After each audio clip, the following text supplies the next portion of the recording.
Hello, everyone. I'm Becca, dietitian by trade, mom 24/7, wife from the start, and when there's a few extra hours in the day, you might find me hitting the trails or on horseback. And I'm Kara, a therapist to women, a mom to a boy, an entrepreneur, mountain junkie, and a postpartum runner. And this is Fit for a Queen, a podcast that's devoted to the female athlete wanting to balance the teeter-totter of all the things we desire out of life as women. Performance, health, intellect, and taking time for self, even if we only get 1 minute out of the day. We're so excited to be bringing you the queens in the athletic world who have done just that. Okay, ladies, take a seat at your thrones, grab your crowns, and welcome to Fit for a Queen. Queens, welcome back. We have Dr. Laura Miranda on today. By trade, Dr. Miranda DPT, MSPT, is a New York-based doctor of physical therapy, certified personal trainer, and creator of Pursuit, the outdoor fitness movement. She's also an author, speaker, and has appeared in and writes for many major publications like Shape, BuzzFeed, Huffington Post, and Girls Gone Strong. By mission, she empowers people in their path toward becoming the best possible version of themselves. To learn more about Dr. Laura on her website, drlauramiranda.com and stronghealthywoman.com, and follow her on Facebook, Instagram, and Twitter. Thanks so much for being on, Dr. Miranda. Thanks for having me, guys. Yeah. All right, so we will get started. Had the pleasure of listening to you at the Female Athlete Summit. So tell us about how this great background that you have shaped your path and has helped you work with athletes. So my background is like many of us. I started as an athlete in first grade, came out of the womb, throwing a ball, kicking a ball, hitting things, and that led me to a severe knee injury in high school, right in the middle of my high school career. ACL, like many female athletes have dealt with, unfortunately. And that it was more than that too. I blew out 7 different things in my leg, but that led to that started the path of me in this field, in both the rehabilitation field and the fitness field. And truly in the mindset field as well, because I didn't know it at the time, of course. It just was a devastating thing that happens to a 14-year-old when your whole life and your whole identity is changed around, and you have to figure it out.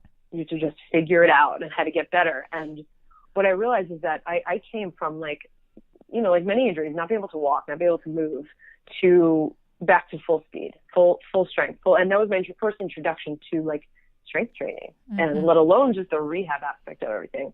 So that set off my career into my scholastic career into my then undergraduate in exercise science, my master's in physical therapy, and then my doctorate in physical therapy as well.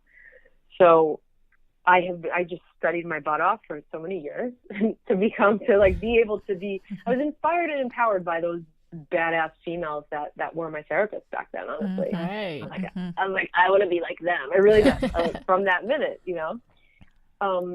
and I just sort of grew my career. I'm in New York City, so I had to sort of fight and claw my way to the top, and I figured out a way to just work in create a team. I created an outdoor team. The gym is never really a favorite place of mine. It definitely is. I love to lift heavy weights, but I have made my entire business model around getting a group of women together in the park in the morning and sweating our butts off and just sort of recreating that team on the field hardcore training aspect. Love it. Yeah, I'm with you. I'm not a gym rat. No, I can't. I can't handle that treadmill inside. No way. Right. I mean, why? It's you want to be earning the bleachers. You want to smell the grass as you're running. I feel like we're always just trying to chase that recreation of that feeling that we got playing as kids. I really do. You have a really good point. That's so much the fun aspect of the sport of being outside and connecting to nature and hearing the birds. Yeah. Absolutely. So I really appreciated your interview on the Female Athlete Summit, where you talked about empowering athletes during times of injury, not only physically, but also mentally. Can you, obviously you don't have to recap the whole interview, but can you talk a little more about that? Yeah, so I obviously dealing with multiple injuries myself. That was not the first ACL tear in my life. That was one of 3. So that was personal. Yeah, that was personal. But also, like, obviously working with patients and clients for the last 20 years of my career in these fields, I've seen we're trained, bottom line, as a Western medicine, we are trained in the hardcore black and white science of rehab and getting stronger and getting better. We are not equipped or trained, let's say, to deal with everything that comes with that. And I know my experiences, like the emotional side of it, right? The psychological side of it. And I know that my experiences have shaped that, my own personal ones, thank God. I wasn't just like sailing straight through life with no, huge roadblocks.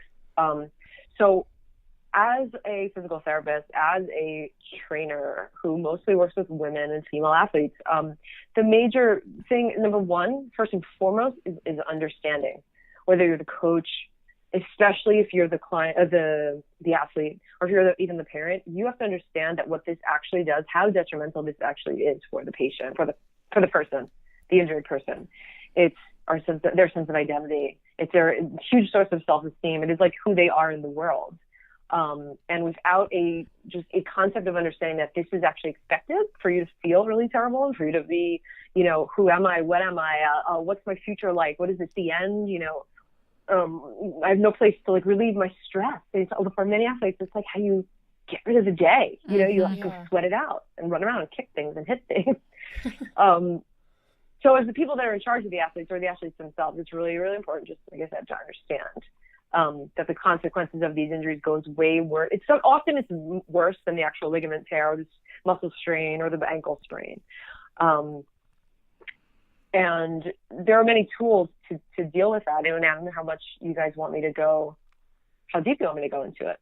Sure. Go ahead. Yeah. Go deep. Go deep. Deeper. Okay. Well, so number one is just acknowledging it. But with all of our problems, acknowledging your issue is number one. But the stuff, first of all, this was not stuff that I was ever taught. I mean, we talk as practitioners and as like coaches or trainers or whatever, and we hope that everyone has the same team around them. Like on this podcast or this call, it's like I'm speaking from my point of view where you have excellent, helpful family members and helpful coaches and helpful teammates, but that's not always the case. So sometimes you have to figure it out yourself. So first of all, it's okay to ask for help. It's okay that if you can't cope and you can't show up that every day at practice as who you used to be because you're sidelined from this injury, it's okay to say, you know what, I'm not okay with this. I'm not okay. What can I do? A lot of kids think you just have to like suck it up and hold it in, Yeah. And first of all these steps I'm going to go through are helpful to apply to any roadblock that comes our way. Any roadblock, like whether it be family stuff, like as an adult, whether it be work stuff, it's like you can apply all these tips to that it's pervasive through your life. So it's like an injury is a blessing in a way. I always call it a blessing because you are forced, either as a kid or as an adult, to learn these things the hard way that you may not even have had to learn if you weren't stuck in this position. Sure. So look at it as a blessing. So it's okay to ask for help. Number 3 probably is working on how you are talking to yourself. Self-talk. Positive attitude, right? Showing up for yourself. Rehab is humbling. Injuries are humbling. What is not helpful and will slow down your injury recovery process is talking to yourself like you're a piece of dirt. You're weak. You can't do it. Pick it up. Come on, suck it up. With boys, this is a little bit different. This is sort of the mantra sometimes, but it's just not true. And if you're internalizing that as the athlete, it's actually going to slow down your progress. A lot of research has shown that you have to believe it's going to hurt. Well, it's going to hurt, but you have to believe it's going to help. That it's going to work, and you're going to get better. You're going to come out stronger on the other side. And that's purely like forget the emotional stuff for a second. As a physical therapist, like orthopedic, working with sports athletes and just training as well, you come out stronger after rehab than you ever did going in. Absolutely. Yep. Because you were forced to work on this stuff that you probably would have not sat there and done those little tiny, like, humbling exercises before. That's a very good I don't point. know, right? I don't know if you guys have had experienced injuries. Oh, yeah. I had I'm in the ACL club with you. Okay. It's a badge of honor, though, right? That scar. Yeah. The lovely scar. And then the next one is, like, adhering to that rehab program. Again, if let's say the injured athlete is not, like, in an actual formal rehab setting, find a trainer, find a coach, find someone who's going to help, because sometimes doctors are like, you're fine, walk it off, like you're a 14-year-old or 12-year-old. But often that's not the case, and that can set up a lifelong sort of cascade of issues if not dealt with. But if you are given a program, hopefully if you seek it out, stick to it. Sounds dumb, but it only works if you do it. Right. Right? Like anything else. It only really works. It could be boring and tiring and monotonous, but for a lot of athletes, having their focus, because your focus is always on training, right? It's always on being a better athlete, throwing farther, running faster, kicking, whatever the sport is. When you're in rehab, throw all of that energy into that. So all the support help around you should be supporting that. The coaches should be supporting your efforts, your family, your friends, all that kind of stuff. Yeah. It's amazing how kind of the research that's coming out and how your rehab progresses better when you get the mind on board too. So hopefully that is a motivator for athletes to focus on that as well. You said getting their mindset on board? Yeah. Oh, absolutely. Yeah. Absolutely. What I tell people is you have to speak to yourself like you're speaking to a young child, supporting that young child. Would you say, yeah, but I'm not there yet? Like, yeah, but you're not there yet. No, come on, you're weak. This leg is weaker, or that shoulder is lit. Like, talking smack to yourself is going to, like you said, the research is it slows down the process. So you don't heal as quickly. You have to be on board. Mindset is absolutely everything. I often talk to them, they need to treat it just like they would their training. You got to go in fueled. You got to give it all you've got. You got to do what they ask you to do afterwards, in between. Absolutely. Well, you have a refreshing, kind of fun approach to fitness. Can you speak more about your philosophy around that? Absolutely. I think one more thing I wanted to say is before we move on to that, is that probably an important piece of the recovery process after injury is like staying involved. Staying involved with the team, staying involved with coaching, perhaps. You get to see a different side as a player. When you're on the other side, the whole thing changes if you stay engaged. Because you'll see what the coach starts to see. You'll see how your players are acting. You'll see how they're talking to themselves. Maybe you become, really strategic at seeing things on the field that you wouldn't normally see, because you're usually on the field or on the court. So, if, like I said, if your team is not encouraging you to get involved, get back in there. Can you throw balls? Can you grab balls? Can you, whatever you can do it. Show up at practice early, ask the coach what they need. Every little thing helps and counts.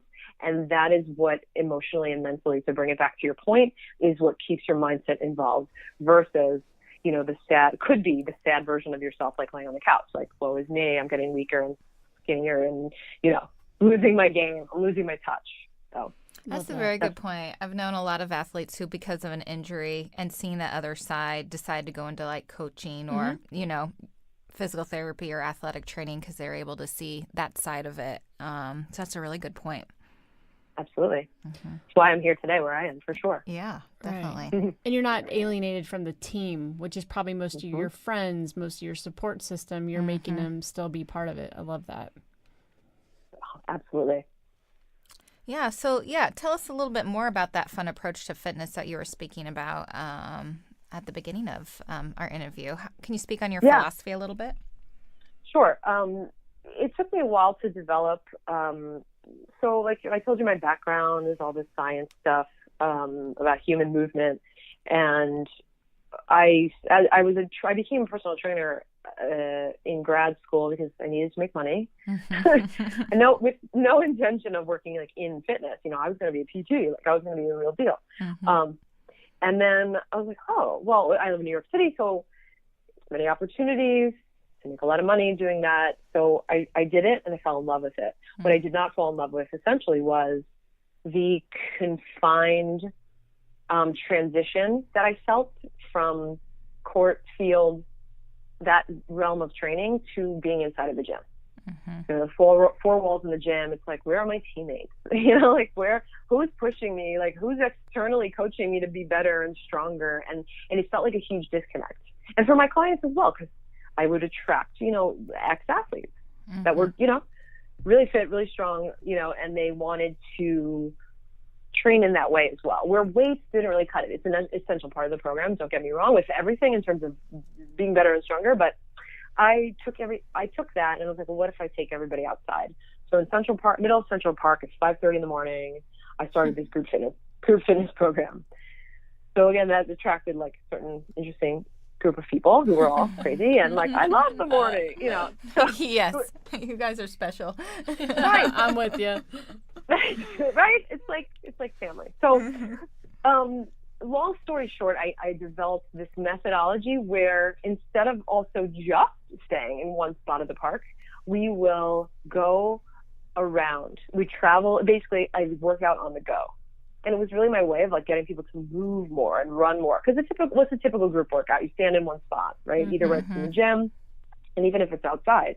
So what I did, I'm blessed to have like here at least downtown and where I am, like steps of City Hall, the Brooklyn Bridge, and it's all within like a mile radius. Wall Street, there's all these monuments, and so what that creates is this like urban landscape, and there's parks too. And so this urban landscape where I train my clients as we run from one place to the next, using the steps, using fences, benches, things like that. So I'm trying to it is called Pursuit, and I have then made it into a certification for trainers to run their own Pursuit programs, and I'm lucky enough to have Pursuit trainers all over the world right now in about, I think, eight different countries. Wow. So, that's awesome. Yeah. Well, yeah, I can't imagine looking forward to that workout versus oh my gosh, I got to drag my butt to the gym. Right. It's like you want to feel the sun in your face. You want to be outside, and the big picture is what I want to inspire and impress upon people, especially athletes. Like when the game is done, when you graduate, when you're done, and sports are over, quote unquote. What do you do? So many people fall off. There's statistics where you just, no matter how athletic you were when you were younger, you get to a certain point in your life, work starts, college is over, and then that's it for you and your body and your health decline. So it's like, go find a way to mimic the stuff you used to do, and in a way that makes you feel those same feelings, right? So that's kind of my philosophy. And also the biggest deal with that whole thing is that everyone, I feel, should be able to work out when they have nothing, when they have a bench, when they have just a patch of grass, or when they're in their apartment or home. I think it's inhibiting when I'll speak to myself too as trainers, teach people how to just use equipment in the gym, or just use that piece of cardio equipment or whatever. That's limiting. Right. So I'm trying to change the conversation. I'm trying to change the focus through Pursuit to show people that, fitness is everywhere and anywhere you want it to be, and you have the most accessible, pervasive thing in the world, the ground under your feet and your own body. You mean I don't have to buy all that fancy, weird equipment that I don't know how to use dust anyway? Dust and laundry collected on it. Right, exactly. The coat hangers, yep. You don't have to buy it. I love it. At the end of each interview, we like to ask how our interviewees live out the FIT philosophy. So how do you find balance in performance, health, intellect, and taking time for self when you're so busy? This is a great question. It can be a stumper. Yeah. No, it's the battle, I think, with any type A personality, let's say, or recovering perfectionist, because I try to do so much, and as you guys know, like running a small business, you're like a one-man show. Yeah. Often. Yeah. 1 or 2 man show, and so you're doing everything. And I have experienced where I did so much that I drove myself into the ground. I had some adrenal issues, definite like energy issues, and I'm the one over here that's supposed to be the motivator, right? I'm supposed to be the one teaching everyone. And I felt there's a period like last year, I felt like a fraud, like imposter syndrome, because I wasn't living my truth that I was telling other people to do as well. And I realized that stemmed from 2 things. From number one, trying to only be the best. And if it wasn't the best, it was nothing. It was like all or nothing. And that was terrible. And not taking time out for my self-care. And for me, that bleeds. And for probably most people, I know for most people, it bleeds from sleep. I stopped sleeping as much, and I start slowing down or skipping workouts. So that's the detrimental effect of my entire life. I was like, go, go, go, go, go. Yeah. So I just slowed down. I slowed down. I started asking for help. Well, that's probably the first tip I gave on this call. And I prioritized that it doesn't have to be good. It doesn't have to be perfect, everything that I do. And what that did was set me free. It doesn't mean I'm not going to work hard. I'm not going to try to be amazing. But I just set my mindset on first, number one, sleep, eat healthy, train. And then from there, everything else happens. And everything else grows out of that. Great. The more consistent I am for that kind of stuff. So I think maybe the take-home message is for all of us, for everyone listening, is to know when you're off the rails. When you're off the rails. Going off the rails on the crazy train. Right. And whatever that is, right? Whatever that measures. Really, it could be 3 months of skipping, eating healthy, or, a week for some people. But it's knowing when that's happening and shortening that recovery loop. Because the biggest message, and I teach through Pursuit and through all of my teachings, is it's going to keep happening. Right? We're going to all mess up, whatever it is, with our training, with our sleep, with our work. But when it happens the next time, you get to recognize it sooner, and you can shorten the amount of time that it's affecting you. Yeah. It could be 3 months miss, and it could be a 1 week, then 1 day. You shorten that period. So that's kind of my gist on that. The recovery. Your Phit philosophy. Yeah. My Phit philosophy. Thank you.